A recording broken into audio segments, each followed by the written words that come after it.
three fantastic people on the panel now. Kia ora, I'm Celia Wade-Brown. If there's anyone here that wasn't here yesterday, I've been involved with Living Streets since the beginnings of the millennium, and with Wellington City Council in various capacities. Three of our panelists. First of all, I'd like to introduce, and I'll go through a very brief introduction to all three, and then I'll pass on to each of you individually to have your to comment. So, Councillor Tamatha Paul, Ngāti Awa and Waikato Tainui, and she's well described as unapologetic, bold, and brave. And you've had some but importantly, from our point of view, you've had some fantastic wins on the transport, housing and city safety areas, which all have an impact on walking. So thank you for being unapologetic, bold and brave. Kia kaha. Gay Richardson has been involved. I think we must have met in the beginning of the millennium, Kay, and she's been a very staunch but with a great sense of humour, and that's rather useful when you get into advocacy, and sometimes you just feel you're banging your head against the wall, isn't it, Gay? She's got a terrific sense of humour, which keeps us probably on the right end of sane. So thank you, Gay. And Lindsay joined what was the Dominion some years ago in the last millennium, and also he established the Wellington Film Festival, which some of you may not know about, which gives you a great reason to walk into Wellington, but is probably, from my point of view, best known for two things. One is his advocacy for the Wellington waterfront, and also for setting up, for being the editor of Wellington Scoop. So some of the media may or may not pick up on our stories, but you can be guaranteed it's going to be there on Wellington Scoop. So thank you. So the question for the panel, and if we can start off by answering in the order I introduced you, is what is the most important thing we can do for walking? What's the next step, having heard what people have been talking about and bringing your own knowledge? So, Tam.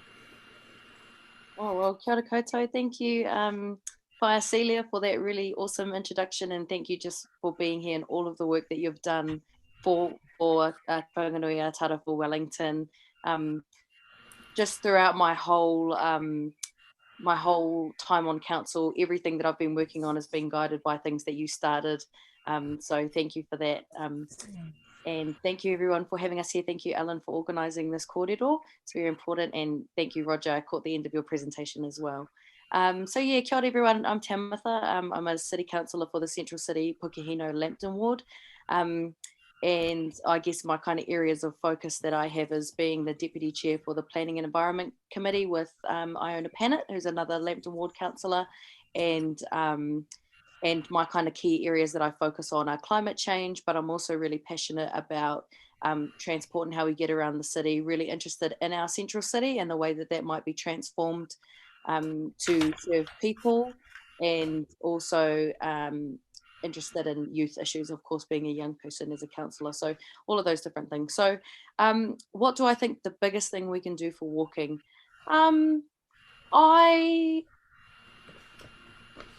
I think, I guess coming off the back of yesterday, so yesterday we had an extremely long meeting on our spatial plan, which is leading up to our district plan process. And I think that's a really good opportunity to take a holistic look at the city and how people get around the city. And we know that with climate change, so that's kind of the way that I approach the issue, that 40% of our emissions in Wellington City are from transport emissions, and similarly for the country it's around 40% as well.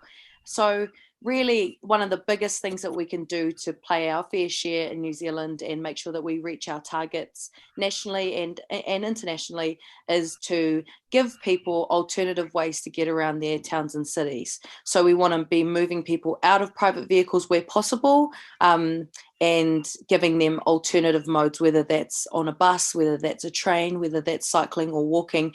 And I guess the important thing for me too is acknowledging that Some people have to get around in private vehicles, so we want to make sure that we're optimizing space on the roads for disabled people and older people with mobility impairments who still need to live a fully independent and dignified lifestyle and being able to get around. So yeah, I think this district plan process is one of the really key things that councils around sorry, Celia, and you just give me a wave when you want me to wrap it up.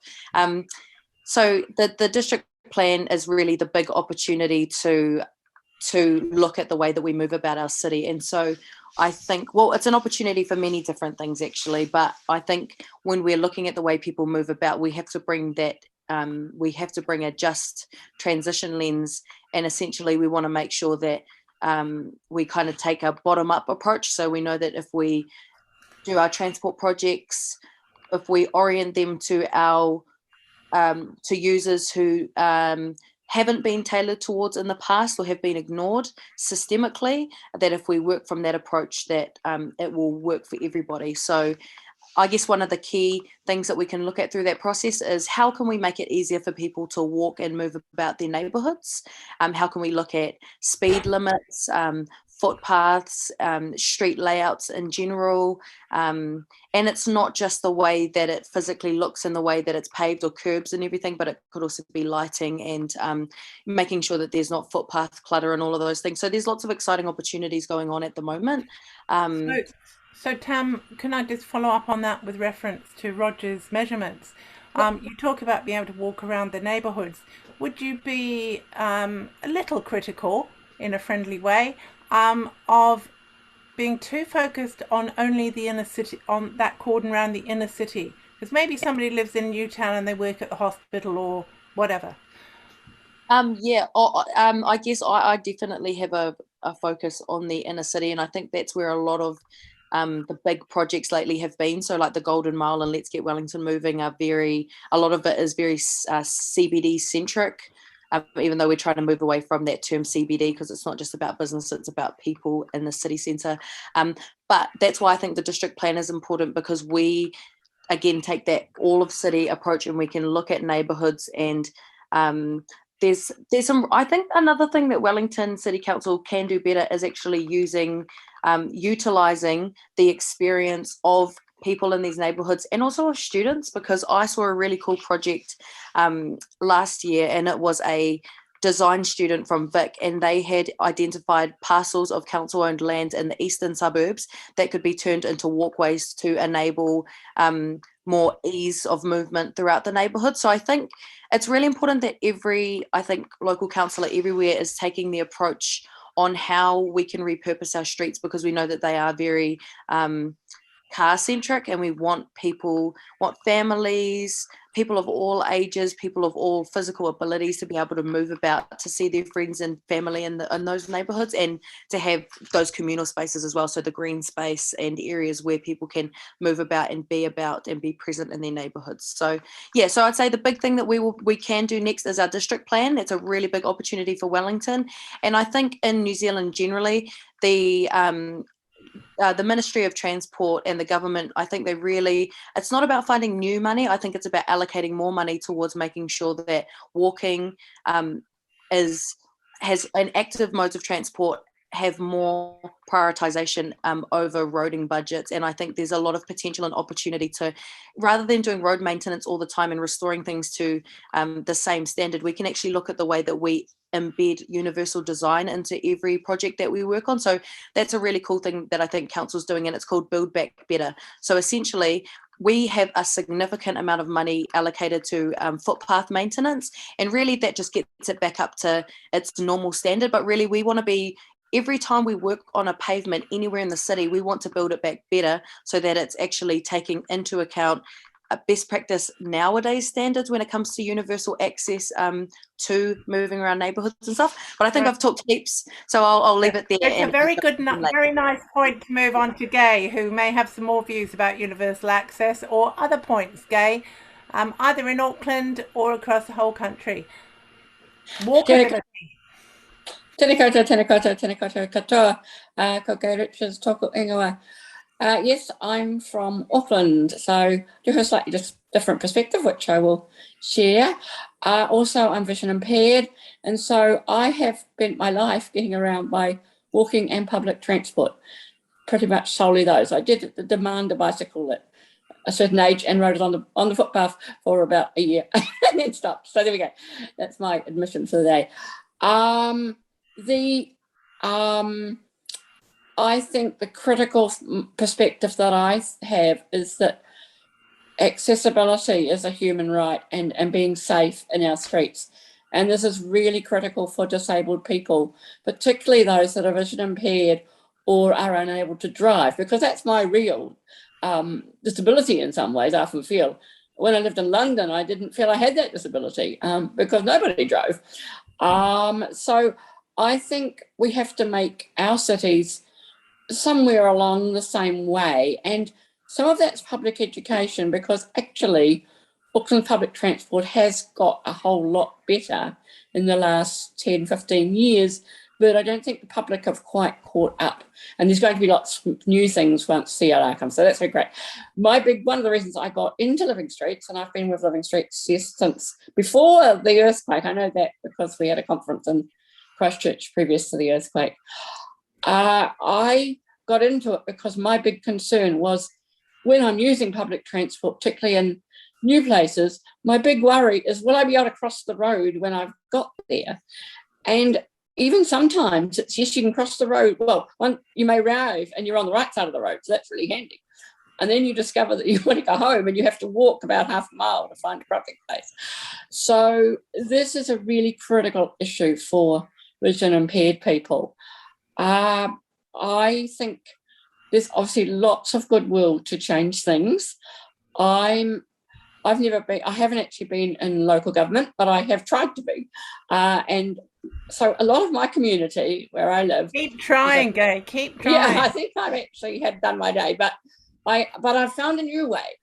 I think what I've now found is that because I've got people do know me, and half the population think I'm on the board, is that it's actually better to get in at this planning stage, the time before they consult, because I think I do want disabled people and women and Pacifica, Māori, older people, all those people to be, and young people to be involved in consultation. But I think actually they need to be involved before that in the planning. And the best way for that to happen is for them to be actually, apart from the young people, being actually employed in those roles. So we need to get more people with special needs and with specific needs into transport roles, into planning roles. And that might make some real difference. I do want to make a comment about implementing the innovating streets at some point, but I don't need to do that right now. I think your point about having a bit of diversity, I mean, the urban pirate was really cool in that Walk 21 talk, but I just thought those insights could have been well provided by a lot of the people that do advocacy for nothing. And sometimes people get a bit tired of doing advocacy for nothing all the time. And you have a lot of expertise, Gay. Now, Lindsay, let's see what... maybe you picked up something from all those films, I don't know, or maybe you just want to change the waterfront. Lindsay, tell us what you think would make the biggest difference to mode walk share or your other ambitions for walkability in the city. Well, Celia, great to hear some of these speakers acknowledge the fact that Wellington is such a wonderful city for walking already.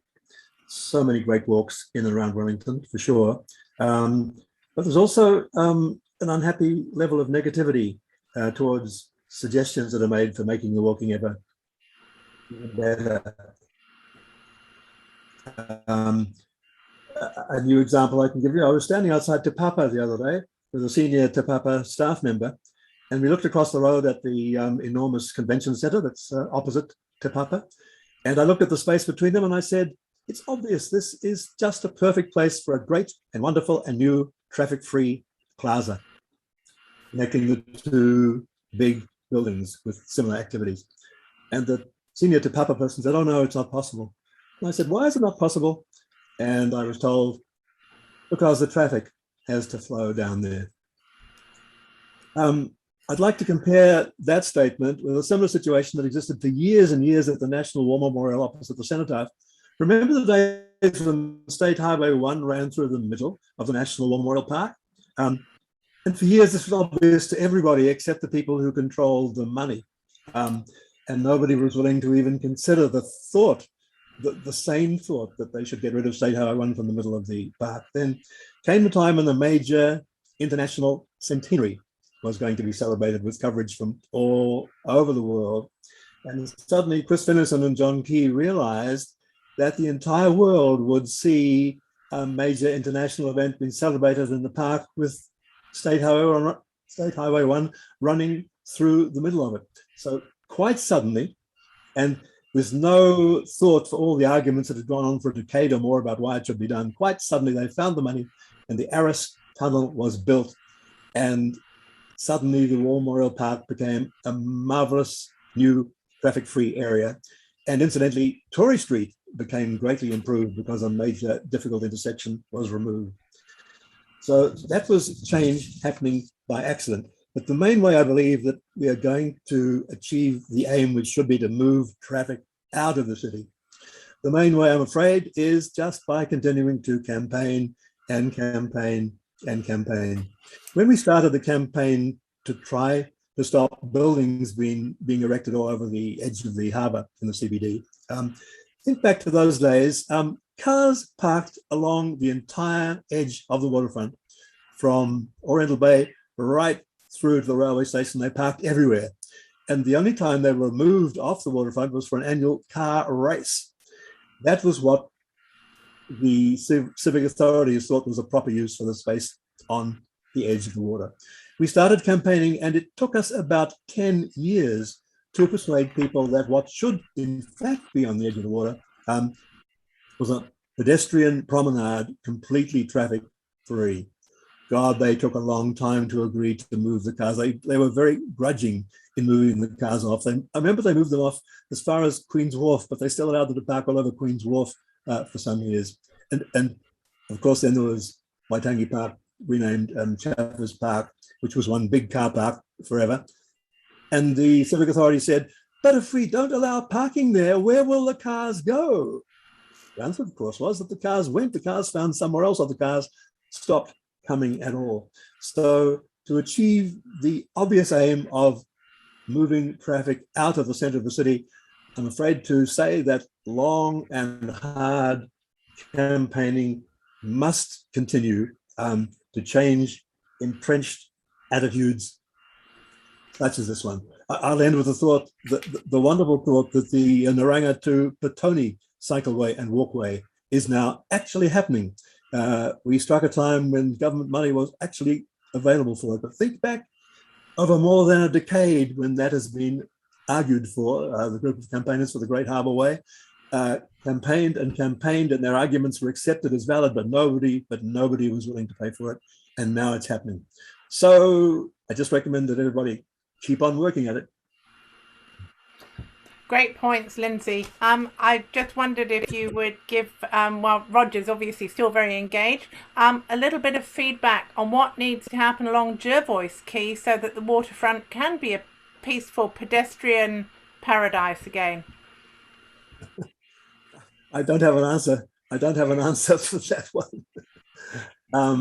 I realize the traffic has to go somewhere, but going back to an area that I can answer, and that is the part of State Highway 1, which was renamed Caro Drive. Think back a couple of decades when the plan for what would become Caro Drive included cut and covering so that the road would run under the streets and the street life would continue unimpeded by traffic. That was a great and obvious and proper idea, which has been completely lost sight of. And those particular problems could be solved if cut and covering was put back on the table. In fact, I think it was around for a while. Let's Get Welly Moving can come up with that, because I think the difficulty is it gets put under the budget of new road, whereas actually to some extent that rather large amount of money could be seen as returning the city to walking and cycling and wheelchairs. Roger, did you? You know you're not on the panel, but do you have any comment on that? You'll have to turn your mute off. Yeah. Oh, yeah, I support the idea of the trenching of Caro Drive. It would mean that we no longer have the ridiculous situation of State Highway 1 going down Vivian Street and bifurcating the Te Aro urban area. And so it was shelved because of worries about what it would do to the budget. But there's going to be some public consultation on Let's Get Wellington Moving coming up later in the year. And although it may not be in the preferred option, it might still be there. And so you'll have the opportunity probably to lobby for it again then. I've been running Wellington Scoop for more than 10 years now. And for 10 years, the horror of Vivian Street has been recognised by everybody. Nobody could pretend that Vivian Street is not a horror in every way. And yet the authorities have consistently failed to come up with a solution to the horror, except I think they did decide maybe create one extra channel of traffic by removing a few car parks. But everybody's agreed on how it should be fixed. And the only issue is to find the money, to get the money allocated. Anything can be done with the money allocated. Yeah, I think there was a fair bit of work done on making it one place and putting it underground, and we had our suspicions that whatever was in the budget, it would probably cost at least twice as much. So nice to have. Is that money? I mean, it's a good question, Tamatha. The amount of money it would cost to underground that, and to be fair, to return Upper Willis Street, Cuba Street, connect all of those places, make Taranaki Street and the War Memorial area, Pukeahu, connected. Should we spend the money in one great big lump, or should it be spread out on, the walking improvements throughout the suburbs and city and the whole city? What do you think? I think it should be. I mean, that's a big one. I think there needs to be a bit of like a hierarchy of users that we work our transport projects around, and we kind of look at the configuration that we have now and who is it serving, and then look at who is actually being disabled by the way that our current transport, just the way that our city is laid out. And I found Gay's point really, really poignant, because it's true. Like, Gay was talking about how when they were in London, you might not have noticed some disabilities, but when you are in some cities, because of the way that they are set up, they can be disabling. And I think we need to look at and listen to these voices, and we need to look at who is currently being served here and whose needs are being missed. And I believe it is a human right for people to be able to move freely and independently about their city without being impeded by the way that a road is laid out, or footpaths, or anything. It's about streets for people over anything else first. So I think there needs to be a hierarchy, and we need to work from that point, and funding should be allocated as such. So it should be allocated to make sure that, again, disabled people can get everywhere they need to go independently and with dignity. Families and children, I think, need to be able to move about safely and freely.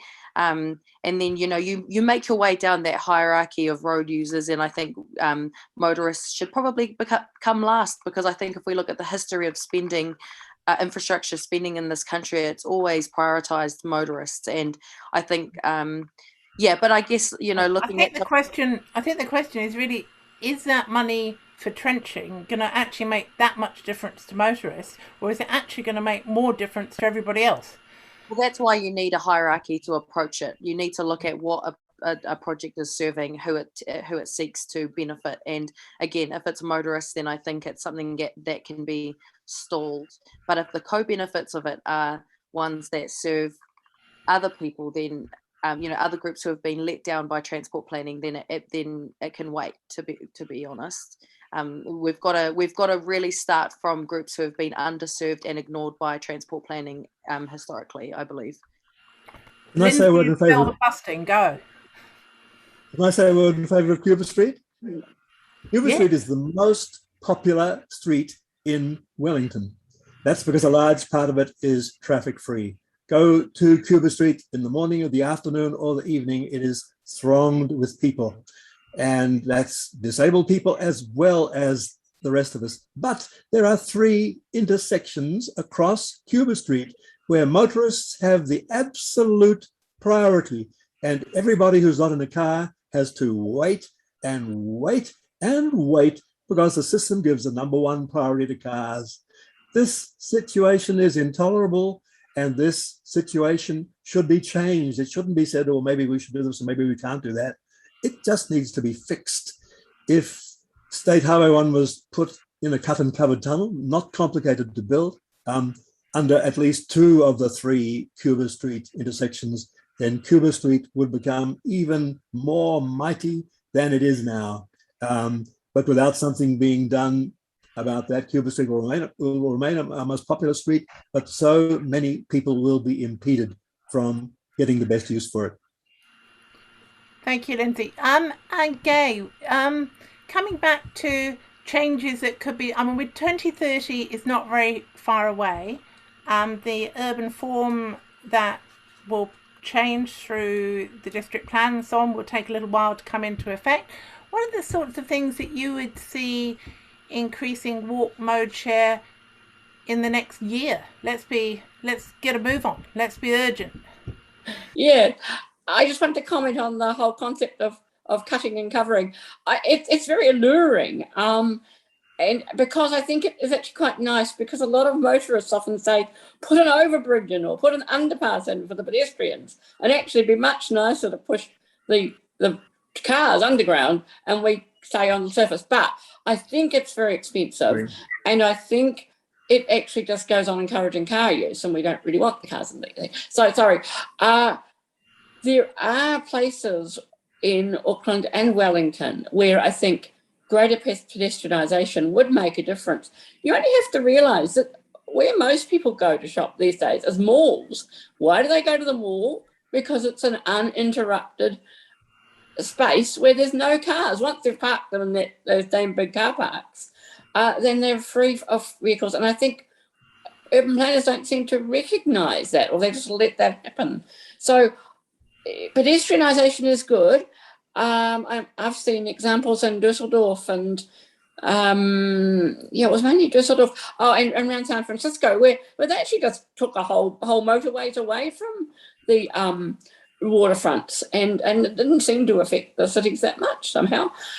So that would be fantastic. Lower speeds would be the thing that I think is coming, and we really need to get on board with and really push for urban and residential streets. And coming back to that issue of whether it's our CBDs we should be focusing or our neighbourhoods, I actually think our neighbourhoods have become really important since COVID. Many of us in Auckland are working from home, and I'm sure they are in other places. It's quite nice to see Wellington's actually CBD seems to be quite vibrant, but the Auckland one certainly isn't at the moment. But that's partly because Queen Street, which is the centre of it, is a hill. And you have to recognise that it is a hill. And actually, I've realised just in the last couple of weeks that Karangarapui Road, where they've spent a lot of money and a lot of disruption, but it's now looking really, really good, could well become the new CBD, because it's a ridge. It's a nice, easy, flat walk from Grafton to Ponsonby, which is, I don't know, probably 2 or 3 or 4 Ks, but it's actually quite walkable for most people, and certainly wheelable as well for people in wheelchairs. So that's what I'd like to see. I just wanted to raise my issue about innovating streets. I think some of them have been rather poorly implemented in that they're done cheaply and quickly, understandably because they're temporary, but they look very temporary. And the other thing I'm a little bit concerned about is this encouragement, this fascination with putting colour all over the place, because for vision impaired people it's just confusing. You learn to read your roads and your streets and your footpaths by standard, tactile pavers here and crossings there, and we can live with the odd rainbow crossing, but just putting random colour all over the place and I know it's designed to create confusion for drivers, but if it creates confusion for your most at-risk people at the same time, it's not very helpful. Well, that's really good. Do we have any particular questions for what anyone said on the panel? Okay, we've got a question, let me see, from Patricia. Would you like to say it yourself? Hi, yes, thank you, Carol.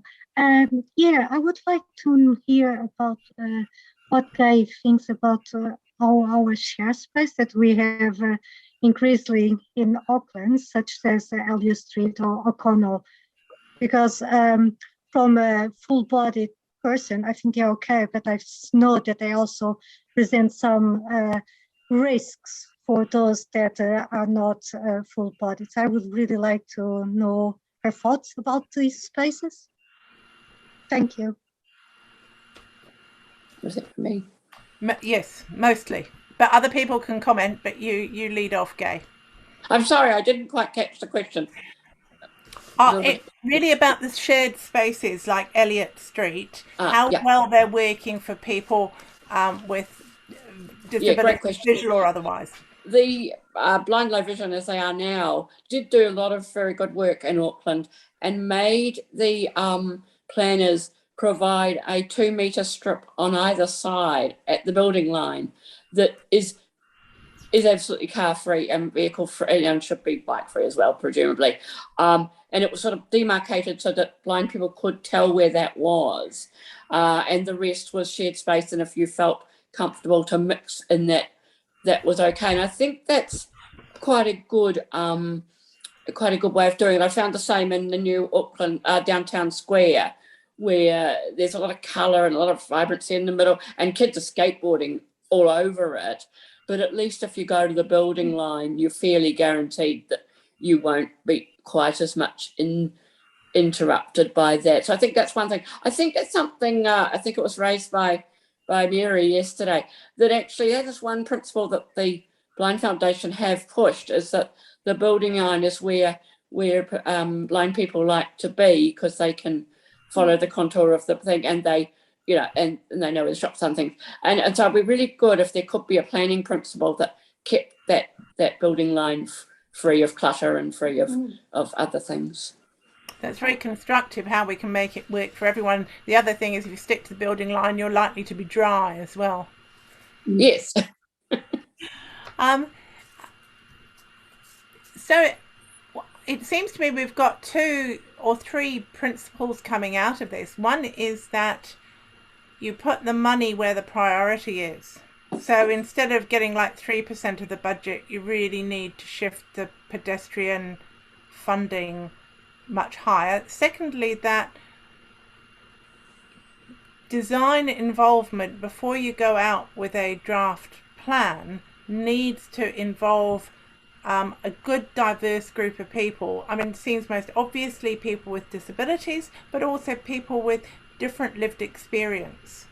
That part of that is SIPTED for safety for people after dark. But there are other aspects as well. There have been a few Innovating Streets projects that have actually highlighted some Maori design in those.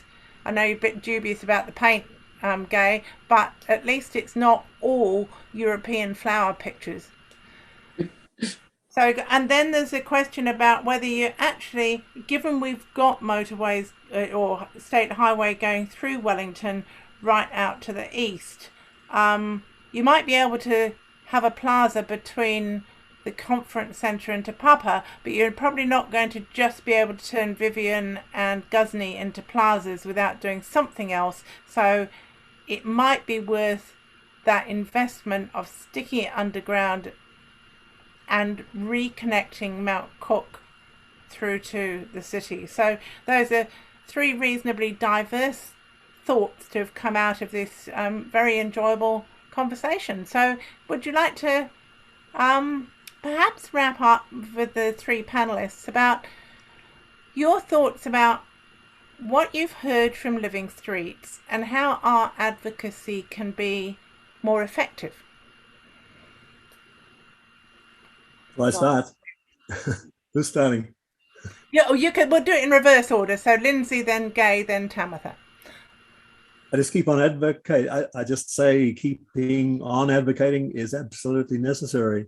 I think Patrick Morgan is the absolute number one in advocacy for his particular mode of transport. But I really appreciate all of Ellen's messages, which look at really precise problems on pavements all over Wellington. Long may these continue, and may many more of them happen.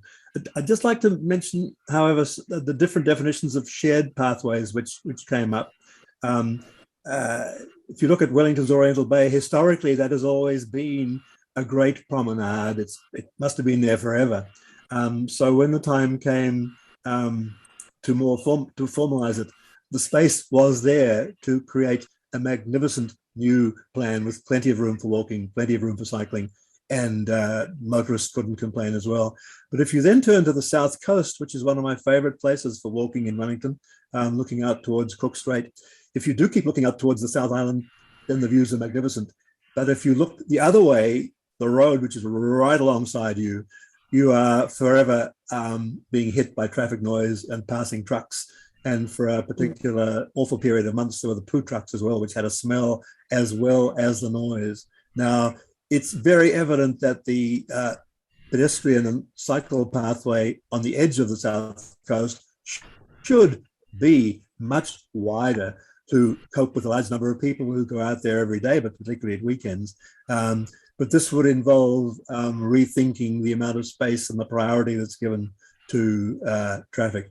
So I get back to my number one priority, which is the campaign that needs to continue is to move the traffic out of the city and thereby make room for pedestrians. I can't think of how many years that people have been saying the traffic light buttons were going to be prioritized for pedestrians, so that whenever a pedestrian wanted to cross the road, you'd push the button, you could immediately go across. No way. Priority continues absolutely for cars. Pedestrians absolutely continue to wait and wait and wait.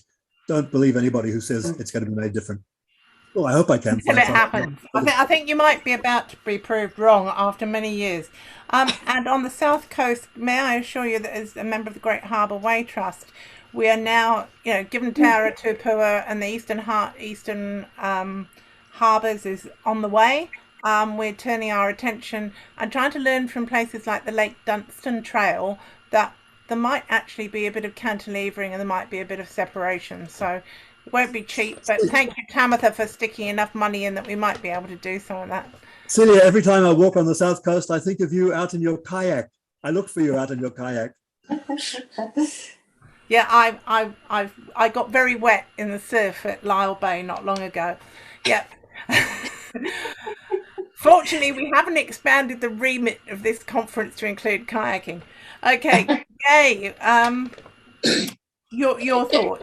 Yeah, just on the shared space, shared path thing, I think the key is where you have to mix modes, width is the key. And I think that's very successfully shown in New Plymouth, where they made a fantastic thing. And wherever there's pinch points, it is where you notice that it's more difficult having shared. So that's that. As far as Living Streets advocacy goes, I think there's some people that have been doing some fantastic work this year and over the years. Tim and Mike, Chris, and all of us really. But getting those submissions into government with some real expertise behind them, I think is critical. And then, but I think the other thing is being on the ground in our local communities and just plugging away at whatever we can do. And also don't forget the speed management thing where you can, I think you've still got a short moment of time to get that. And I did do mine last night and I got a acknowledgement back, because we can get that speed change, you're really getting embedded into the local councils. That's going to make a difference. Another area I think is working with local councils. It's complicated in Auckland because Auckland Transport tends to take over a lot of the space, but actually it's the local boards and community boards, in my experience, that put the money to the small projects, which are often the most pedestrian friendly neighbourhood projects. So keep working on your local council and board people as well. Thank you, Gay, and you keep advocating for living streets as well. And Tamatha, you may not have heard of living streets before you became elected, but I dare say you did afterwards. Any comments on how we could be more effective and supportive where need be? I guess I would say that you guys already do a really fantastic job. I just wanted to kind of reflect on some of the points that my fellow panelists have brought up. I thought that was a really important perspective that I haven't heard before, Gay. What you were saying about innovating streets and how because they are very colourful in the use of paint. I can totally see how that can be even more disabling. So that's a really important point. And I really agree with what you're saying at the beginning. It's about giving disabled people the opportunity to really lead these projects as the planners, the designers, the implementers, the consultants, embedding that all the way throughout and not just as a kind of add-on at the end. I think that's really important to make those opportunities available.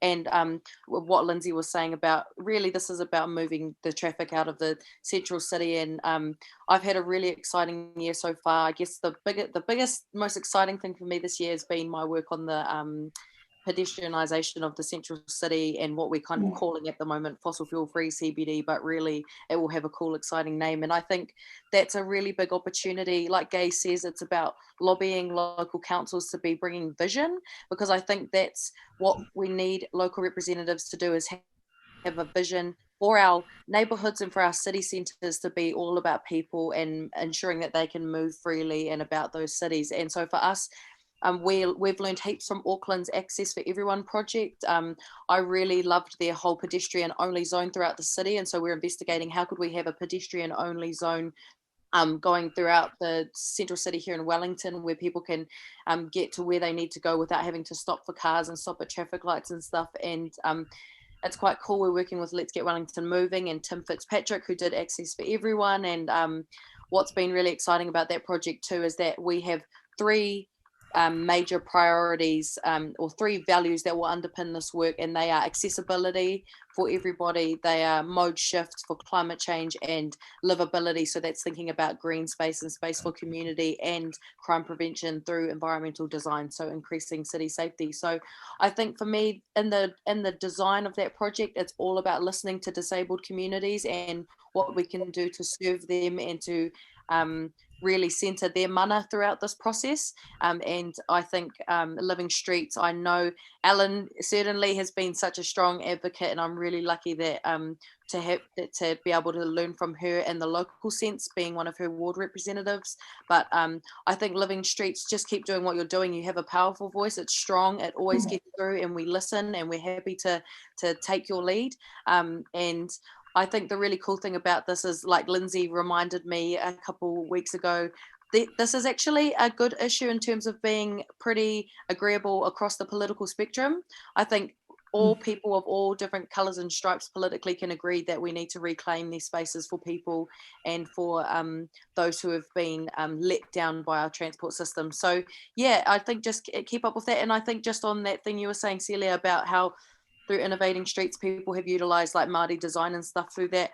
I think too, the histories of some of these places can guide us to how we can do this work. So thinking about Te Aro Park, formerly known as Pigeon Park in Wellington, you know, that place was historically a very important place for the mana whenua of this area. And to me, we need to embody those values, which are, you know, PA is all about enabling people to be together, to live together and work constructively from a place of aroha.